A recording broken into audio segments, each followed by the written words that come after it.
Jadi sebenarnya dalam 45 menit katakan atau setengah jam khotbah itu nggak selalu marah-marah. Oke. Tapi yang viralnya itu justru bagian yang nadanya tinggi. Nah, apa yang terjadi saat nada itu tinggi?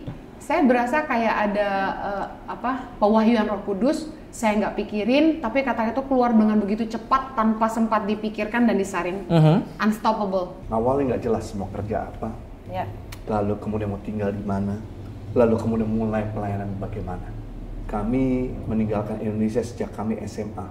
Jadi kami nggak punya networking, kami nggak punya teman-teman yang mungkin bisa kasih kami pekerjaan yang mapan.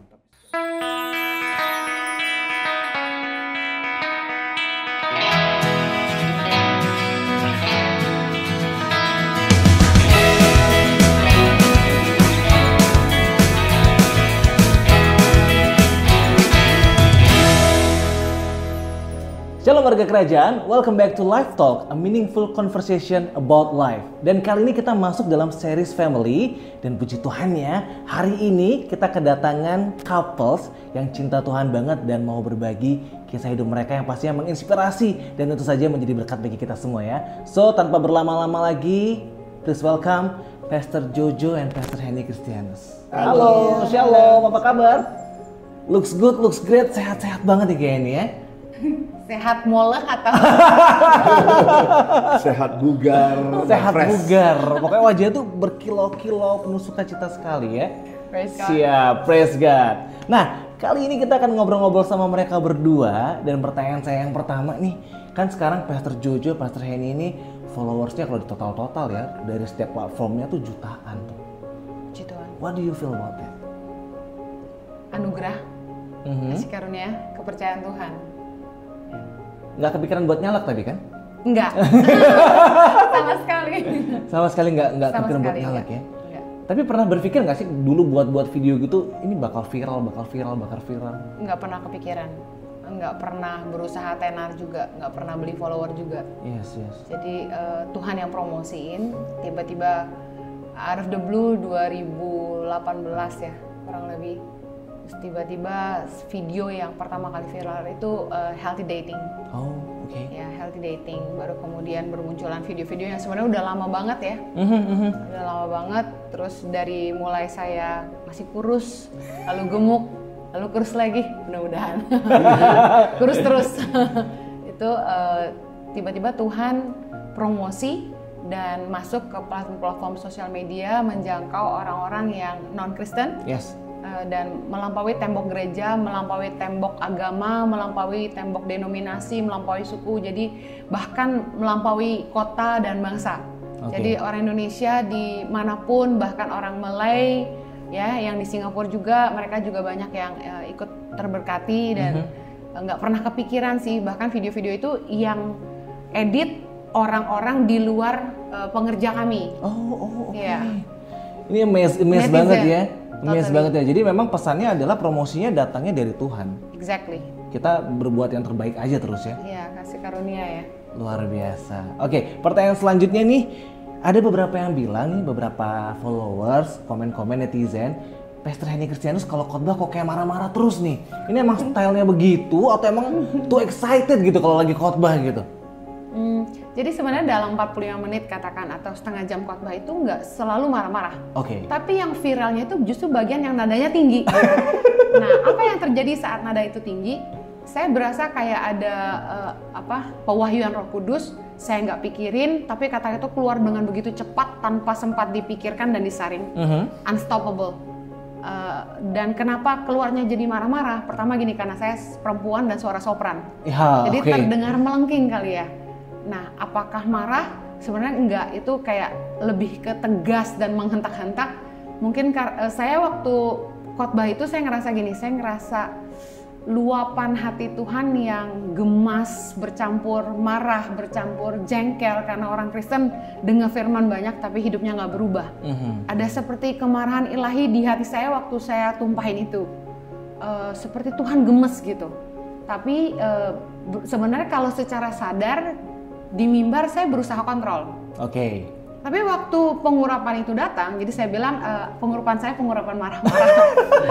Jadi aslinya apakah marah-marah? Enggak juga kan. Oke. Jadi bukan pembawaan keseharian gitu. Yes. Nah, jadi ketika pengurapan itu datang, entah kenapa perkataan itu keluar begitu lancar, tidak pernah terpikirkan, bahkan kata-kata yang keluar itu membuat saya tercengang-cengang karena saya nggak pernah kepikiran kata-kata itu sebelumnya. Benar. Jadi waktu saya disuruh ngulang lagi, saya nggak bisa. Karena memang pewahyuan tadi. Karena ya? pewahyuan. Oke, tapi Pastor Jojo emang orangnya lembut ya, Pastor Henny di rumah ya? Iya, Santai Pastor Henny aja. orangnya sangat relevan dan gaul. Dan waktu kita pandemi kan banyak tapping di kamera Yes. tanpa audience. Jadi dia waktu itu bicara pun jadi nada biasa seperti berbicara Flat. sama orang yang memang tidak banyak audience. Yes. Tapi berbeda ketika dia ketemu dengan audience. Ketika ada audience, dia ada penekanan-penekanan yang membuat mungkin Roh Kudus sedang beri pesan lewat bibir lidahnya untuk disampaikan kepada umat Tuhan. Oke. Itu aja dengan nada keras aja masih susah untuk diberitahu atau berubah. Siap. Apalagi dengan kata-kata yang lemah lembut. Bobo semua. Semua. Sekali lagi nih Pastor Henny nggak marah-marah ya, tapi mewakili Tuhan yang gemes gitu ya, netizen ya. Jadi warga kerajaan Allah itu adalah jawabannya ya. Kemudian yang selanjutnya nih orang-orang juga pengen tahu Pastor Henny dan Pastor Jojo dengan tangan pengharapannya banyak ke kota-kota, ke tempat-tempat terpencil. Iya. Pertanyaannya satu, kok mau sebegitu repotnya sih? Ada apa ya, latar belakangnya apa, panggilannya apa sebenarnya gitu? Kok mau repot kayak gitu? Jadi panggilan Tuhan itu pertama kali saya dapat itu Januari 2006. Waktu saya lagi bawa anak kembar saya liburan ke Jakarta. Suami saya antar lalu kembali ke Sydney karena kami punya usaha. Nah waktu suami saya mau jemput saya lagi, sebelum dia jemput saya dapat dari Tuhan bahwa Henny selamatkan generasi. Oke. Nah saya nggak tahu maksud Tuhan apa. Lalu suami saya datang jemput dan saya bilang gini, Jo doakan, mungkin Tuhan mau kita di Indonesia. Nah suami saya tidak terlalu betah di Jakarta karena Jakarta panas, macet dan kami kan tinggal di Jakarta ya. Yeah. Nah jadi dan sudah punya kehidupan yang mapan di Australia, kayaknya nggak masuk akal aja gitu. Ngapain kita pulang? Yeah. Kita juga udah punya komunitas di Sydney. Nah kemudian suami saya dipanggil pelayanan satu kali ke sebuah gereja waktu lagi jemput saya. Pulang dari pelayanan itu dia tiba-tiba bilang gini sama saya, Henny, kita tinggal di Indonesia. Di Indonesia ini saya menemukan bakat, cita-cita, talenta, panggilan semua tersalurkan di Indonesia. Saya ingat persis itu kata-katanya. Jadi saya lihat peneguhan panggilan Tuhan dalam hidup saya itu dinyatakan dengan suami saya pun diberikan hati yang sama untuk tinggal di Indonesia. Oke. Makanya saya dapat pewahyuan gini, bahwa panggilan dari Tuhan tidak akan memisahkan apa yang dia persatukan. Yes. Nah, hati untuk Indonesia itu tiba-tiba Tuhan kasih di kami. Kami jadi cinta Indonesia. Dan suami saya kebetulan tahun 2000 udah pernah misi ke Halmahera Utara bersama dengan seorang teman, Pastor Ernesto Mesak, dan melihat keadaan anak-anak di sana dan sempat kirim bantuan, bahkan sempat KKR di sana, ke kampung-kampung di sana dan kena malaria karena penginjilan itu. Nah, lalu kami waktu pertama kali saya bantu anak-anak di Jakarta itu, saya dan suami dapat kerjaan bantu sebuah gereja di Bandung. Ya. Sekitar bulan Juni 2006, setelah kami memutuskan tinggal di Indonesia, kami akhirnya pindah ke Bandung Juni 2006. Tuhan buka jalan di sana. Suami saya membantu sebuah pengembalaan gereja, sementara saya mengajar anak-anak tidak mampu di tempat pembuangan sampah di Dago Pakar. Oke. Nah, saya mulai ngajarin mereka bahasa Inggris. Tuhan buka jalan. Saya juga kemudian masuk ke sebuah yayasan drug addicts dan cacat mental, anak-anak yang dibuang sama keluarganya. Saya sempat ngajar di sana juga. Lalu suami saya di pelayanannya di gereja itu banyak jemaat tidak mampu di ibadah ketiga ya, yang kemudian kami layani personal. Jadi dari penghasilan kami, suami saya digaji, kami beri 30%-nya untuk membantu jemaat yang nggak mampu ini setiap bulan. Oke. Nah dari situ Tuhan mulai buka jalan, ada pengusaha yang lihat apa yang kami kerjakan, dia mulai support dari 5 juta, lalu mulai bantu 10 juta. Nah semuanya kami pakai untuk bantu masyarakat yang nggak mampu di jemaat gereja itu. Kami nggak nyangka bahwa hal-hal kecil yang kami lakukan di rumah kami itu, di mana saya ngajarin anak-anak terlantar yang nggak sekolah, nah dari 5 anak sampai 8, 10, 15 saya kasih makan di rumah, saya ajarin bahasa Inggris gratis, dan kami bantu masyarakat tidak mampu di daerah Cimahi di Bandung itu. Hari ini Tuhan percayakan mungkin lebih dari 10.000 anak-anak Indonesia, ada di 100 centers di seluruh Indonesia, Kami juga menggaji ada 200-an guru pedalaman yang mengajar di sekolah-sekolah SD negeri di seluruh pelosok Indonesia yang tidak punya guru, yang bahkan sekolahnya tutup bertahun-tahun. Dan juga kami bantu mereka untuk makanan bergizi, untuk kecerdasan mereka. Kemudian kami juga adopsi mereka yang sesuai dengan kriteria anak berprestasi dari keluarga tidak mampu, khususnya yatim piatu, berkarakter baik dan berjiwa memimpin, untuk kami adopsi masuk ke sekolah-sekolah berasrama kami. Kami dapat visi dari Tuhan melahirkan 1000 pemimpin bagi Indonesia yang cinta rakyat, cinta Tuhan, cerdas dan berintegritas untuk memajukan bangsa. Kami sudah punya 8 sekolah berasrama, puji Tuhan, saat ini, dan masih akan bangun 2 lagi. Dan dari 7.500 anak saat ini ya di seluruh Indonesia, yang ada di asrama itu sekitar 300-an anak gitu saat ini. Wow, itu luar biasa sekali ya, luar biasa sekali, Puji Tuhan luar Tuhan. biasa sekali ya. Iya.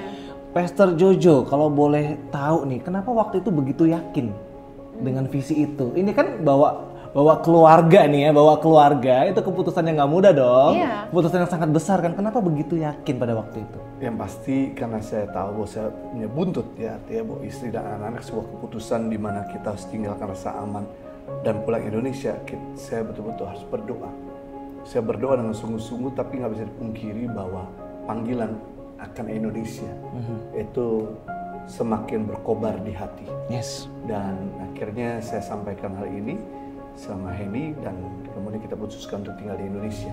Awalnya nggak jelas mau kerja apa, Ya. lalu kemudian mau tinggal di mana, lalu kemudian mulai pelayanan bagaimana. Kami meninggalkan Indonesia sejak kami SMA.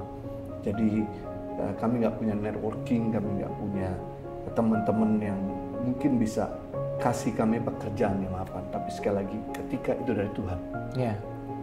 when there is vision, there is also provision. Yes. Akhirnya ketika kami putuskan meninggalkan rasa nyaman kami di Australia, dan seperti Abraham meninggalkan kampung halaman nih, akhirnya Tuhan memberikan wadah dan pelayanan di Indonesia sampai hari ini. Wow. Sekali lagi dari Tuhan ya, warga kerajaan yang nggak sembarangan, nggak dari siapa-siapa, tapi semuanya visinya dari Tuhan dan penyediaannya pun dari Tuhan ya. Jadi semuanya oleh Tuhan, karena Tuhan dan untuk Tuhan. Amin. Nah, yang serunya lagi nih, akhirnya punya gereja, kemudian bertumbuh dengan cepat, tiba-tiba 3.000 jemaat gitu. Dengar nih ya, dengar 3.000 jemaat. Nah, challenge-nya sekarang apa? Kan udah pasti beda challenge-nya dengan yang kemarin ngambil keputusan pindah ke Indonesia. Sekarang udah ada gereja, 3.000 jemaat. Challenge-nya apa? Ya, yang pasti kami tidak ambil lagi jadwal keluar. Ya, itu harga yang kami harus bayar, dimana kalau sudah mengembalakan ya kami harus invest. Hidup kami berdua untuk jemaat. Dan hidup kami berdua untuk memuridkan pengerja dan jemaat. Yes. Yang notabene, yang biasanya kami keluar, kami mungkin dapat popularitas atau mungkin kami dapat persembahan kasih, tapi kami putuskan tidak, melainkan kami memuridkan. Dengan memuridkan pengerja per couple, kami spend One on one. one on one. One on one. Wow. Satu hari bisa 4-5 kapal lah. Ya. Oke. Kami dedikasikan hal ini, ternyata inilah yang membuat mereka jadi lebih bertumbuh signifikan. Oke. Khotbah kita di mimbar cuma mendongkrak kerohanian sampai dengan 20%. Ya. Tapi hubunganlah yang mendongkrak kerohanian seseorang sampai 80%. Oke. Jadi challenge buat kami yaitu kami harus membuang semuanya dan spend time dengan jemaat. Makanya hari Minggu kami jarang sekali tinggalkan jemaat.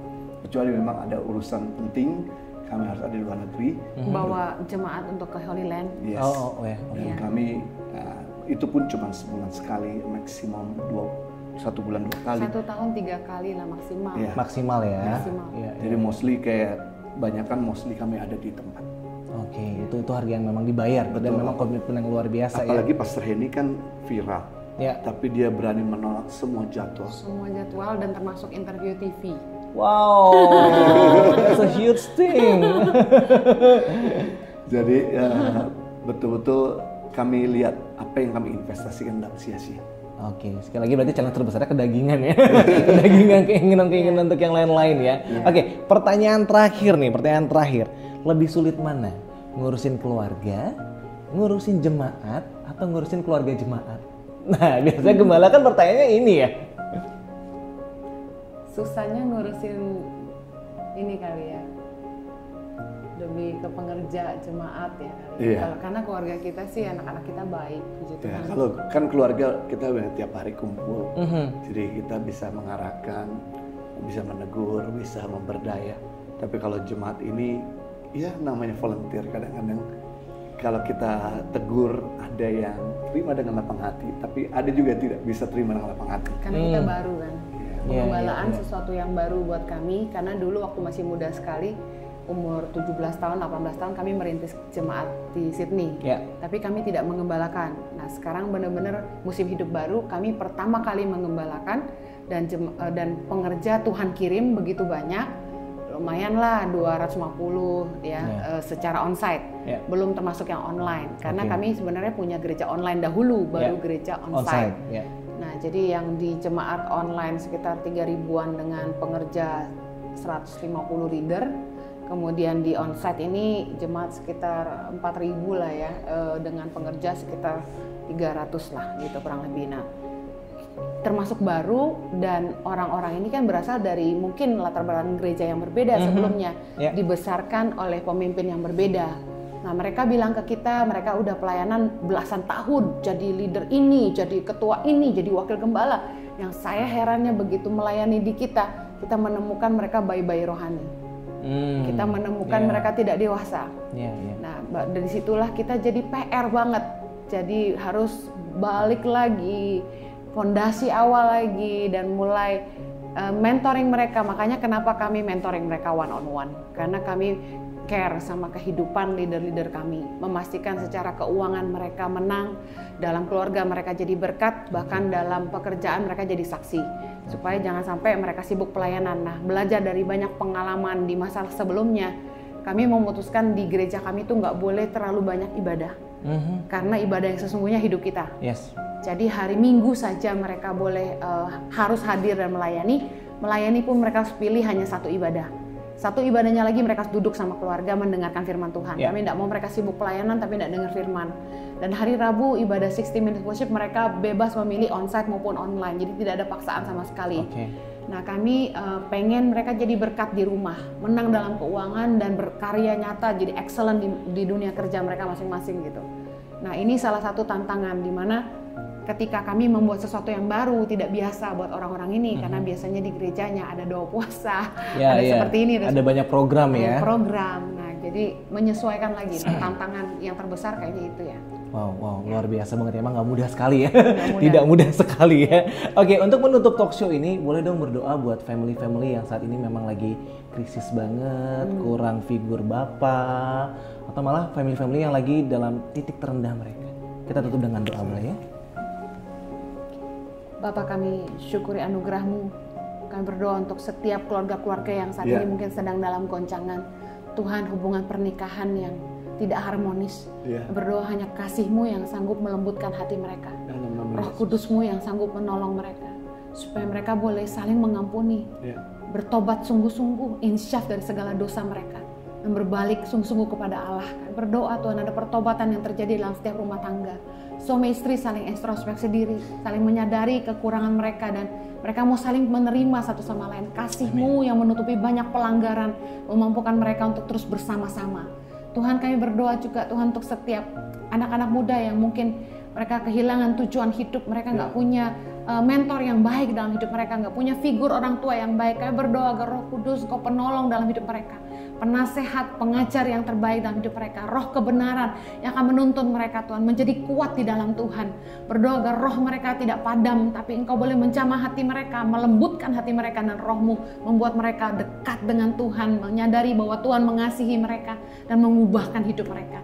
Perkenankanlah kelahiran baru itu boleh terjadi dalam hidup anak-anak-Mu Tuhan. Berdoa untuk setiap rumah tangga yang butuh keuangan, apapun yang jadi kerinduan hati mereka, bahkan keturunan sekalipun. Tuhan, kami percaya Engkau Allah Jehovah Jireh, Allah yang menyediakan segala yang kami butuhkan. Kami menyerahkan umat-Mu ke dalam tangan-Mu.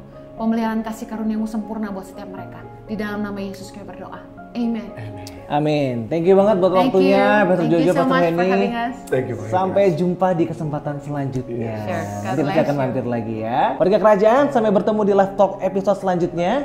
Jesus loves you abundantly. God bless you.